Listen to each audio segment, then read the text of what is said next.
Olá, mentes curiosas, e bem-vindos a esta jornada intelectual. Hoje mergulhamos na mente de um dos gigantes filosóficos do século XX. Um pensador que não só escreveu sobre a vida, mas a viveu com uma intensidade avassaladora no epicentro da agitação mundial. Falamos, é claro, de Jean-Paul Sartre, a figura central do existencialismo francês. Para entender Sartre, devemos nos transportar ao Paris do pós-guerra, uma cidade libertada, mas traumatizada, que havia testemunhado o colapso de todos os valores tradicionais. Nos cafés de Saint-Germain-des-Prés, entre fumaça de tabaco e debates acalorados, Sartre, junto à sua companheira de vida e intelecto, Simone de Beauvoir, forjou uma filosofia para um mundo que havia perdido suas certezas. Mas por que Sartre continua sendo tão relevante e ao mesmo tempo tão provocador? Porque sua ideia central é um soco direto em nossa zona de conforto. Ele nos lançou a frase que define seu pensamento: estamos condenados a ser livres. Detenham-se um momento nessa palavra. Não abençoados com a liberdade, mas condenados. Como se a liberdade não fosse um presente, mas uma sentença ineludível. Vivemos em um mundo que ama as desculpas. Culpamos nossa biologia, nossa criação, a economia, a sociedade ou o destino por nossas decisões. Sartre, com uma clareza brutal, nos arranca todas essas muletas. Nos deixa nus diante do espelho de nossa própria consciência e nos diz: você escolheu. A cada segundo de sua vida, você está escolhendo ativamente quem você é. A grande pergunta que exploraremos hoje não é apenas o que Sartre disse, é se podemos, em nossa vida diária, suportar o peso de sua filosofia. Estamos prontos para aceitar que não temos uma natureza humana fixa, que somos pura existência e que inventamos nosso propósito a cada passo? Esta é uma viagem ao coração da vertigem existencial. Fiquem comigo. Antes de começar, um breve comentário. Para dar vida a esta narrativa, usei ferramentas de inteligência artificial para gerar as imagens que vêm. Pensem nelas como uma tela, uma forma de ilustrar as ideias e o ambiente do que contamos. Nem sempre serão uma representação literal, mas um acompanhamento visual para que deem asas à imaginação comigo. Espero de coração que desfrutem. Sartre não surge do nada. Seu método filosófico se chama fenomenologia, uma corrente que aprendeu com filósofos alemães como Edmund Husserl e Martin Heidegger. A fenomenologia busca voltar às coisas mesmas? Ou seja, descrever a experiência humana tal como ela se nos apresenta antes de qualquer teoria científica ou religiosa. É uma filosofia da consciência. A primeira grande revelação de Sartre, inspirada em Husserl, é que a consciência é sempre consciência de algo. Parece simples, mas é profundo. A consciência não é um recipiente que contém ideias, é um ato, uma intenção, um raio de luz que sempre está apontando para fora, para o mundo. Não há consciência sem um mundo e não há mundo para nós sem uma consciência que o perceba. Esta exploração da consciência e do mundo explode em sua primeira grande novela, A Náusea, de 1938. O protagonista, Antoine Roquentin, um historiador, de repente começa a ver o mundo sem as etiquetas conceituais que usamos para ordená-lo. Ele vê as coisas em sua existência bruta, nua, e esta experiência o oprime. O clímax desta náusea ocorre quando ele olha a raiz de uma castanheira em um parque. Ele já não vê uma raiz. Vê uma massa negra nodosa, monstruosa, que simplesmente está ali, sem nenhuma razão. Sente a contingência absoluta da existência. Contingência significa que as coisas existem, mas poderiam não ter existido. Não há nenhuma necessidade, nenhuma razão divina para que o mundo seja como é. Simplesmente é. Esta revelação é aterrorizante. O mundo não nos precisa. É demais estar sobrando. E nós também. Não há um plano cósmico. Essa sensação de que a existência é supérflua, gratuita e absurda é a náusea. É o ponto de partida de sua filosofia. Se o mundo não tem um sentido inerente, então o quê? Aqui é onde Sartre começa a construir seu próprio sistema. Depois da guerra e sua experiência como prisioneiro, Sartre publica sua obra filosófica capital em 1943, O Ser e o Nada.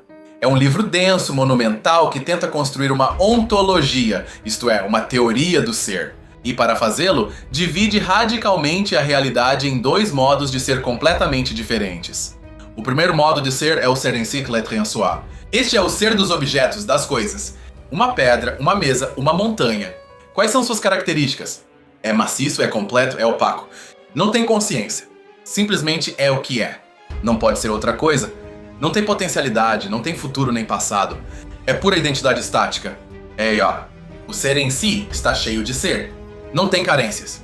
Não deseja nada, não anseia por nada. É plenamente o que é.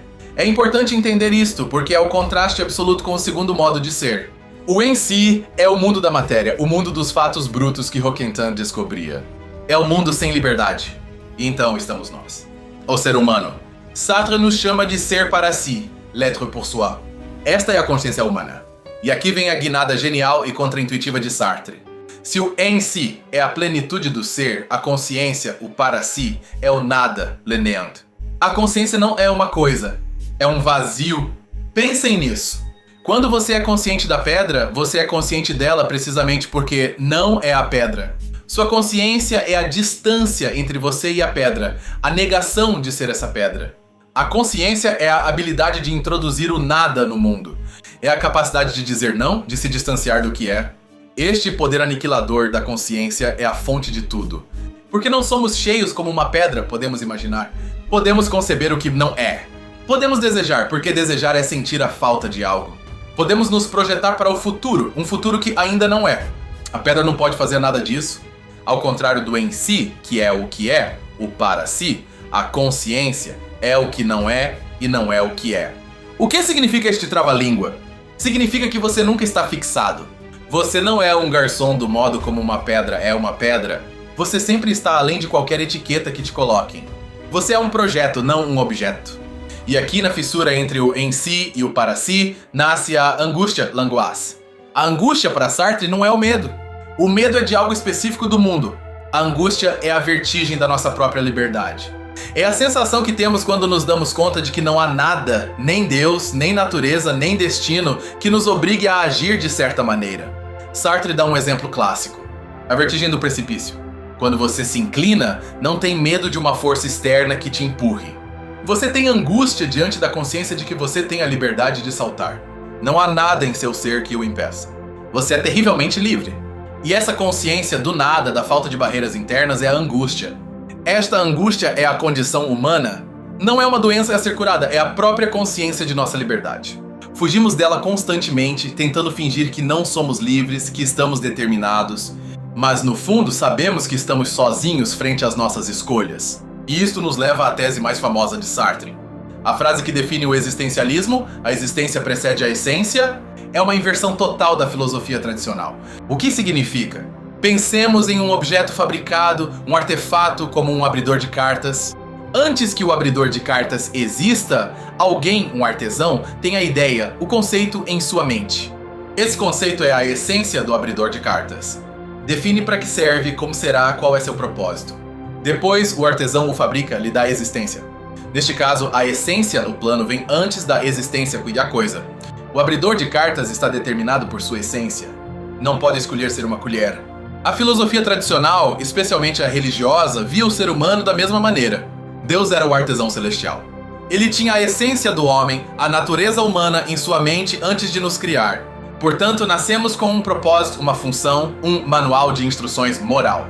Nossa essência precedia nossa existência. Sartre, como existencialista ateu, dá uma martelada nessa ideia. Ele afirma: não há Deus, não há artesão celestial. Portanto, não há uma natureza humana predefinida, não há um plano para nós. Primeiro, simplesmente existimos. Somos lançados ao mundo, aparecemos em cena, e só depois definimos nossa essência. E como definimos nossa essência? Através de nossas ações. Através de nossas escolhas. O homem é o que faz. Você não nasce valente, nem covarde, nem bom, nem mau. Você se faz valente ao escolher agir com valentia. Você se faz covarde ao escolher fugir. Sua essência é a soma total de seus atos. Você é um projeto que se constrói a si mesmo.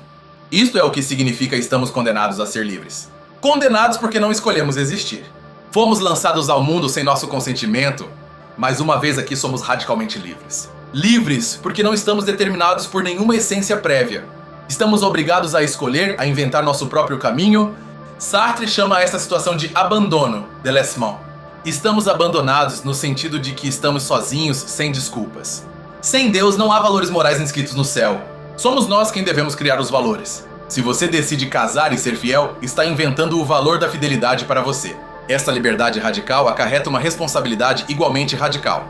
Se você é livre, é responsável por tudo o que você é. Não pode culpar mais ninguém. Mas não só isso. Sartre diz que quando você escolhe, não escolhe apenas para você. Escolhe para toda a humanidade. Ao escolher ser de certa maneira, você está afirmando que essa é a maneira como um ser humano deveria ser. Esta responsabilidade é esmagadora. É a angústia em sua máxima expressão. A consciência de que cada um de meus atos está criando uma imagem do homem, uma moralidade. Esta carga é tão pesada, tão insuportável, que a maioria das pessoas, diz Sartre, passa sua vida fugindo dela. E esta fuga tem um nome específico. A má-fé, mauvaise foi. A má-fé é o auto-engano. É o ato de mentirmos a nós mesmos para evitar a angústia de nossa liberdade. É a tentativa deliberada de nos convencermos de que não somos livres, de que estamos determinados, de que somos um objeto, um ser em si. Sartre dá um exemplo famoso: o garçom de café. Observa um garçom que se move com um gesto um pouco demasiado preciso, um pouco demasiado solícito, um pouco demasiado robótico. Ele está fingindo ser garçom.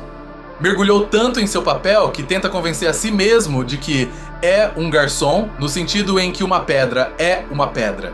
O garçom está usando seu papel social como uma desculpa para escapar de seu ser para si. Está fingindo que sua essência de garçom veio antes de sua existência. Está agindo como um autômato, como um em si. Renunciou à sua liberdade, à sua capacidade de ser outra coisa para se fundir com a função social. Isso é má-fé? Outro exemplo de má-fé. Uma mulher está em um primeiro encontro. O homem lhe toma a mão. Ela não quer tomar uma decisão, nem aceitá-lo nem rejeitá-lo. Assim, ela deixa sua mão ali como se fosse um objeto inerte. Finge que sua mão é uma coisa, separada de sua consciência. Nega a si mesma como sujeito livre para não ter que tomar uma decisão. É má-fé. A má-fé está em toda parte em nossa vida cotidiana. Cada vez que dizemos esse é o meu jeito, ou não consigo evitar, ou não tive outra opção. Cada vez que culpamos nosso caráter, nosso passado, ou as ordens para justificar uma ação, estamos agindo de má-fé. Estamos fingindo ser um em si, uma coisa sem escolha. A ironia, é claro, é que a má-fé é em si mesma uma escolha. É preciso ser uma consciência livre, um para si, para poder escolher ativamente, enganar-se a si mesmo e fingir que não se é livre.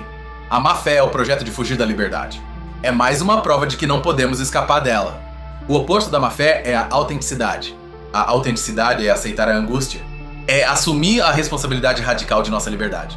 É reconhecer que somos o autor absoluto de nossa vida, sem desculpas. É um ideal difícil, né? Talvez inatingível, mas é o único caminho ético para Sartre. Sartre argumenta que fugimos para a má-fé porque temos um desejo impossível. Queremos ser Deus. O que significa isso? Queremos ser um em si para si. Ou seja, queremos ter a liberdade absoluta da consciência, o para si, mas ao mesmo tempo queremos ter a solidez, a justificativa e a plenitude de um objeto, o em si. Queremos ser livres de que nossas escolhas sejam necessárias. Isso é impossível. Este desejo falho de ser Deus é o que Sartre chama de paixão inútil. Toda a vida humana é um esforço para escapar de nossa contingência, para nos darmos um fundamento sólido. Mas como somos nada, como somos liberdade, este projeto sempre está destinado ao fracasso. Estamos condenados a ser livres, não a ser Deus. Agora, não estamos sozinhos no mundo. Há outros. E a existência de outras pessoas é o segundo grande desafio à nossa liberdade. Aqui é onde a filosofia de Sartre se torna mais escura e dramática. Ele introduz o conceito de o olhar le regard. Sartre nos pede para imaginar que estamos sozinhos em um parque, espiando pelo buraco de uma fechadura. Nesse momento, somos pura consciência livre, um para si. O mundo está organizado ao nosso redor. Somos o centro do universo. Não temos ego, somos pura ação de olhar. De repente você ouve um ruído, uns passos na brita. Alguém está te olhando. No instante em que você se sente olhado, diz Sartre, seu mundo colapsa. Você deixa de ser um sujeito livre. Você se torna um objeto para a consciência do outro. Você se cosifica. Você sente vergonha. A vergonha é o reconhecimento de que você é um objeto no mundo do outro. O outro, com seu olhar, te rouba seu mundo e te dá uma essência que você não escolheu. Você é um bisbilhoteiro. Ele te congela, te define. A aparição do outro é o colapso do meu universo privado e da minha liberdade absoluta. Para Sartre, a relação fundamental com o outro é o conflito. É uma luta de consciências. Ou eu te converto em um objeto com meu olhar, ou você me converte em um objeto com o seu. Um é o sujeito, o outro o objeto. Não podemos ser ambos sujeitos ao mesmo tempo. O amor para Sartre é a tentativa falha de possuir a liberdade do outro sem tirá-la, um projeto contraditório. Isto nos leva à sua frase mais famosa e mais mal interpretada de sua peça de teatro Entre Quatro Paredes. 3 pessoas, Garcin, Inés e Estelle, estão trancadas em um quarto pela eternidade. Não há espelhos, Cada um se torna o espelho e o juiz dos outros. São seus olhares que os definem e torturam. No final, Garçon conclut, l'enfer c'est les autres. O inferno são os outros. Isso não significa, como se acredita popularmente, que as pessoas são más ou que é melhor ser um eremita. Significa que o inferno é o olhar permanente do outro, que nos julga, nos rotula e nos coisifica, roubando nossa liberdade de nos autodeterminar. Esta visão parece incrivelmente pessimista. Não há escapatória? Estamos condenados à má-fé ou ao conflito? Diante destas críticas, Sartre proferiu uma famosa conferência em 1945 intitulada O Existencialismo é um Humanismo, para esclarecer sua postura. Nesta conferência, ele defende que o existencialismo não é uma filosofia do desespero, mas todo o contrário. É uma doutrina da ação e do otimismo. Precisamente porque não há destino e não há natureza humana, tudo depende de nós. Nossa dignidade reside precisamente nisto. Somos os únicos legisladores de nossa vida. Se a existência precede a essência, então o futuro está aberto. Não estamos amarrados ao nosso passado.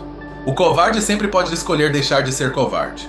O mentiroso sempre pode escolher dizer a verdade. Sempre somos livres para romper com o que fomos e nos projetar para um novo futuro. Esta é a base da dignidade humana. Esta liberdade, no entanto, não é um fazer o que me der na telha. É uma liberdade que implica engajamento, l'engagement. Visto que você é responsável por toda a humanidade com suas escolhas, não pode simplesmente agir por capricho. Deve agir engajado com a liberdade de todos. Sua liberdade termina onde começa a do outro, ou melhor, sua liberdade depende da liberdade do outro. Este foco no engajamento levou Sartre a se envolver profundamente na política de seu tempo. Foi um crítico feroz do colonialismo, especialmente da Guerra da França na Argélia. Apoiou os movimentos de libertação e se tornou um ícone da esquerda intelectual. Mais tarde em sua vida, Sartre tentou reconciliar seu existencialismo, centrado na liberdade individual, com o marxismo, que se centra nas estruturas econômicas e na luta de classes. Em sua obra Crítica da Razão Dialética, explorou como a liberdade individual se exerce dentro das limitações da escassez material e das estruturas sociais. Para ele não eram contraditórios. A classe social, a pobreza, a história, tudo isso é o que ele chama de situação. É o em si ao qual nos enfrentamos. Mas a liberdade, ou para si, é como respondemos a essa situação. Um operário em uma fábrica não é livre para ser um rei, mas é livre em como vive sua condição de operário. Pode rebelar-se, resignar-se, juntar-se a um sindicato, etc. A liberdade, portanto, não é uma abstração. É concreta. É a pequena lacuna, o nada, que nos permite tomar distância do que nos é imposto e dar-lhe um sentido. Não importa o que a história fez de você, diria Sartre, mas o que você faz com o que a história fez de você. Sartre rejeitou o Prêmio Nobel de Literatura em 1964. Fiel à sua filosofia, recusou-se a ser coisificado ou institucionalizado. Não queria que seu ser se convertesse em um em si de ganhador do Nobel. Queria continuar sendo um projeto aberto, uma consciência livre, até o fim. No final, a mensagem de Jean-Paul Sartre ressoa com uma força incrível em nosso mundo moderno. Um mundo de redes sociais que nos coisificam com o olhar dos likes, um mundo de algoritmos que tentam nos prever e nos determinar, um mundo cheio de novas desculpas para fugir da responsabilidade. Sartre nos devolve a bola. Nos lembra que, apesar de todas as pressões, a escolha final continua sendo nossa. A má-fé é uma tentação constante, a tentação de ser um objeto, de nos deixarmos levar. Mas a autenticidade, embora angustiante, é a única vida digna de um ser humano. Ele nos deixa com uma pergunta que arrepia e ao mesmo tempo nos empodera. Se você fosse completamente responsável, se cada escolha que você faz construísse quem você é sem desculpas, o que você mudaria amanhã? A filosofia de Sartre não é um sistema para admirar em um livro, é um desafio existencial. Muito obrigado por me acompanhar neste denso, mas absolutamente fascinante percurso pelo pensamento de Jean-Paul Sartre. Não é uma filosofia fácil, não é reconfortante, mas é uma que nos obriga a despertar e a levarmos a sério nossa própria existência. Espero que esta análise tenha lhes dado novas ferramentas para pensar sobre sua liberdade, suas responsabilidades e as pequenas más-fés do dia a dia. Se esta jornada te provocou, te inspirou ou te fez questionar, esse é o melhor resultado possível. Mergulhamos na náusea para entender a contingência. Vimos que o mundo simplesmente é sem razão. Esta revelação, embora perturbadora, é o primeiro passo para entender que se o mundo não tem um sentido dado, somos nós quem devemos dá-lo. É o fim da inocência e o começo da verdadeira filosofia. Diferenciamos os dois modos de ser. O ser em si, o mundo dos objetos pleno e determinado. E o ser para si, a consciência humana definida pelo nada, pela falta, pela capacidade de negar e se projetar. Nunca somos uma coisa, sempre somos um projeto, uma possibilidade. Analisamos a frase máxima: a existência precede a essência. Ao contrário de um objeto projetado com um propósito, o ser humano primeiro existe, é lançado ao mundo, e só então, através de suas escolhas, constrói sua própria essência. Não somos nada por natureza, nos fazemos a nós mesmos a cada instante. Esta liberdade total nos leva à angústia. Não o medo de algo, mas a vertigem diante de nossa própria capacidade de escolher qualquer coisa, inclusive o impensável. É a consciência de que não há barreiras internas, de que estamos sozinhos com nossa responsabilidade. É o preço que pagamos por não sermos marionetes. Para escapar desta angústia, mentimos para nós mesmos. Usamos a má-fé. Fingimos que estamos determinados, que esse é o nosso jeito, que não tivemos opção. Seja fingindo ser garçom ou tímido, tentamos nos converter em um em si para não ter que carregar com o peso de ser um para si livre. Mas a má-fé é uma escolha. É o ato de usar nossa liberdade para negar nossa liberdade. É a prova definitiva de que, por mais que corramos, não podemos escapar da condenação de ser livres. A autenticidade, em troca, é abraçar essa condenação e viver de acordo com ela. Depois exploramos o problema do outro. O olhar nos converte em objetos. Sentimos vergonha ao sermos definidos de fora. Isso levou Sartre à conclusão de que o inferno são os outros, não porque sejam malvados, mas porque sua mera existência como consciência que nos olha limita e define nossa liberdade. No entanto, o existencialismo é um humanismo, nos deu a guinada otimista. Ao não haver destino, somos os únicos responsáveis por criar valor e sentido. Nossa liberdade não é só para nós, implica um engajamento com a liberdade de todos, o que fundamenta uma ética da ação. Vimos como Sartre viveu este engajamento, rejeitando honras e lutando contra a injustiça. Ele entendeu que nossa liberdade se exerce sempre em uma situação material e histórica. Não somos livres da nossa situação, mas livres para dar um sentido a essa situação. O legado de Sartre é este desafio perpétuo. Em uma era que nos empurra à conformidade, à má-fé dos perfis sociais e às pressões de grupo, sua voz ressoa com uma clareza estrondosa. Nos obriga a perguntar: estou escolhendo minha vida ou estou deixando que outros a escolham por mim? Sartre nos ensina que o para si tem uma estrutura temporal única. Está perpetuamente fugindo de seu passado, que é, mas já não é ele, em direção ao seu futuro, que não é, mas é seu projeto. Somos uma ponte constante entre o que fomos e o que escolhemos ser. Nunca estamos parados. O conceito de projeto é central. Você não tem um eu fixo. Você tem um projeto de ser. Cada ação é parte desse projeto. Se seu projeto é ser um grande artista, cada pincelada é uma escolha que te aproxima ou te afasta. Você não é artista, você se faz artista, você se projeta como tal. Esta ideia tem implicações diretas para a psicologia. Para Sartre, o inconsciente freudiano é outra forma de má-fé. Culpar um inconsciente oculto de nossas ações é outra maneira de negar nossa liberdade. Para Sartre, a consciência é sempre translúcida. Sabemos o que escolhemos, embora finjamos que não. Criticar o inconsciente é vital. Se digo, meu inconsciente me fez fazer isso, estou tratando uma parte de mim como um outro, como um em si que me determina. Sartre diz, não. Você escolheu. Talvez não articulou a escolha, mas sua consciência estava ali. Você é responsável. Não há porão escuro na mente. Falemos de Simone de Beauvoir, pois é impossível entender Sartre sem ela. Sua obra O Segundo Sexo toma a máxima de Sartre: a existência precede a essência, e a aplica às mulheres. Não se nasce mulher, torna-se mulher. É a sociedade que impõe a essência da feminilidade a um ser humano livre. Beauvoir utilizou as ferramentas de Sartre para fundar o feminismo da segunda onda. A situação da mulher era a opressão histórica. Sua liberdade era o projeto de transcender essa situação, de rejeitar a má-fé dos papéis de gênero e definir-se a si mesma. O existencialismo foi uma ferramenta de libertação. Sartre também influenciou pensadores anticoloniais como Frantz Fanon. Fanon, em Pele Negra, Máscaras Brancas, usou o olhar de Sartre para descrever a experiência do homem negro sendo coisificado pelo olhar do colonizador branco.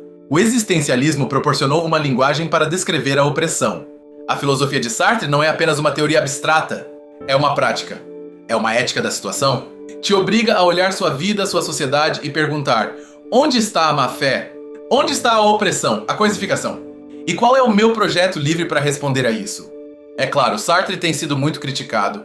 Ele foi acusado de ser demasiado individualista, de ignorar as estruturas que realmente nos limitam. Foi criticado por seu pessimismo sobre as relações humanas. O inferno são os outros. E sua prosa é, sejamos honestos, incrivelmente densa. Mas essas críticas não tiram seu poder. Talvez sua visão do outro seja um aviso.